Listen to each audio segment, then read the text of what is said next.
Apakah seorang anak muda yang baru mendirikan perusahaan dengan mudah mendapatkan penyertaan modal dengan angka yang cukup fantastis kalau dia bukan anak presiden? Sahabat Kompas.com, dua putra Presiden Joko Widodo yakni Gibran Rakabuming Raka dan Kaisang Pangarep dilaporkan ke KPK pada Senin 10 Januari 2022. Keduanya dilaporkan atas dugaan tindak pidana korupsi dan atau tindak pidana pencucian uang. Laporan tersebut dilayangkan oleh dosen Universitas Negeri Jakarta atau UNJ Ubedillah Badrun. Ubedillah menyebutkan laporan tersebut terkait dengan dugaan KKN dengan grup bisnis dalam kasus pembakaran hutan. Menurutnya, pada 2015 sebuah perusahaan bernama PT SM menjadi tersangka pembakaran hutan dan dituntut 7,9 triliun rupiah oleh Kementerian Lingkungan Hidup dan Kehutanan. Namun, Mahkamah Agung hanya mengabulkan tuntutan senilai 78 miliar rupiah. Ubedillah menduga ada KKN yang melibatkan Gibran, Kaisang, dan anak petinggi PT SM setelah ketiganya membuat perusahaan gabungan. Karena nggak mungkin perusahaan baru, anak presiden, mendapat suntikan dana penyertaan modal dari perusahaan Ventura yang juga itu berjejaring dengan PT SM. 2 kali diberikan kucuran dana, angkanya kurang lebih 99,3 miliar dalam waktu yang dekat. Jadi saya kira, dan setelah itu kemudian anak presiden membeli saham di sebuah perusahaan dengan angka yang juga cukup fantastik, 92 miliar ya.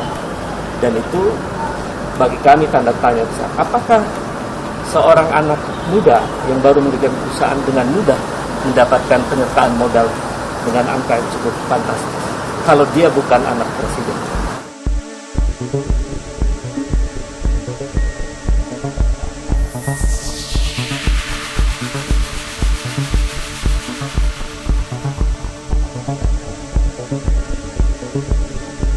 Terkait hal ini, Gibran Rakabuming Raka yang juga menjabat sebagai wali kota Solo itu angkat bicara. Gibran mengaku tak tahu mengenai dugaan korupsi yang disangkakan padanya dan Kaisang. Namun demikian, ia mengaku siap diperiksa dan dipanggil KPK. Ya silakan dilaporkan, kalau salah ya kami siap. Semua itu. Tapi saat timbul itu memang nggak ngecek seperti apa di belakangnya ternyata ada pembakaran.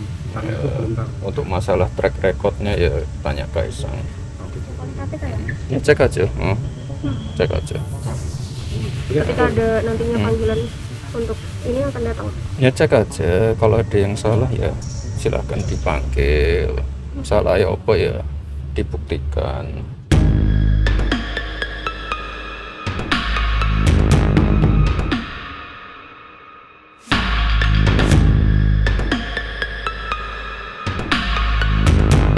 Komisi Pemberantasan Korupsi atau KPK membenarkan pihaknya telah menerima laporan tersebut dan akan menindaklanjutinya. Pelaksana tugas juru bicara KPK Ali Fikri menyebut pihaknya akan melakukan verifikasi terhadap data laporan. Hal ini untuk menghasilkan rekomendasi apakah aduan tersebut layak untuk ditindaklanjuti atau diarsipkan. Proses verifikasi dan telahan ini menjadi penting sebagai pintu awal apakah kemudian aduan tersebut sesuai dengan undang-undang yang berlaku, termasuk ranah tindak pidana korupsi, dan itu menjadi kewenangan KPK ataukah tidak.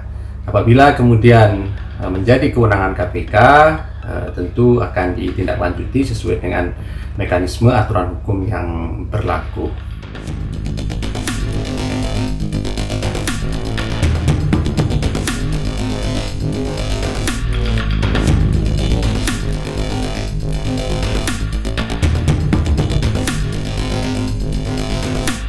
Demikian news update, simak informasi terupdate lainnya hanya di kompas.com, jernih melihat dunia.